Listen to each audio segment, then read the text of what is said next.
And at the end of the day, if you have that kind of mindset, a strong mindset, a disciplinarian mindset for yourself and for your family, I think that is, in many ways, it is the remedy for a lot of these mental health issues. Oh, absolutely. And I also think that God is pleased with you when you show him the beauty of his creation. I think that God is pleased with you when you work as hard as you possibly can and you do the best you can in anything you're going to attempt. God loves people who work hard and try hard.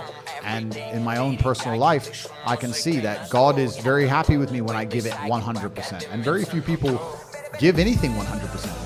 It's very rare you meet somebody and if they're honest with themselves and with you and with God, say, I gave it everything I had. They gave it some, they tried a bit, they got demotivated, they got distracted, they got tempted.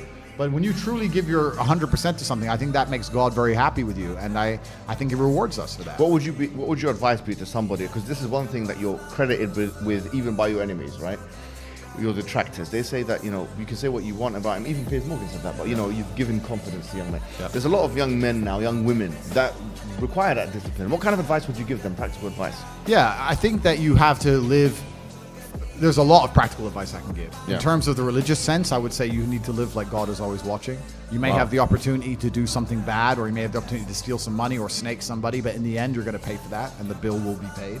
I think if you do the right thing, in my experience, if you're a person who does the right thing, firm handshake, is on time, doesn't lie to anybody, does what he's supposed to do, is honest with a good heart, is genuinely polite to everyone he meets, if you are that person, you get very far in life. I've yet to meet people who just do all the simple things right, who completely fail at life.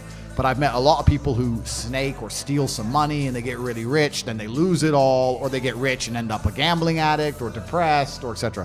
So you have to just understand that God is always watching. He's going to reward you in the end. That's the first thing. And the second thing I will say is that you are the sum of the 5 people you spend the most time with, and you need to curate your reality. I think the biggest problem with young people today is that they don't curate their realities heavily enough. The people that they want to spend most time with aren't adding any value to their lives, and then they end up wondering why they don't get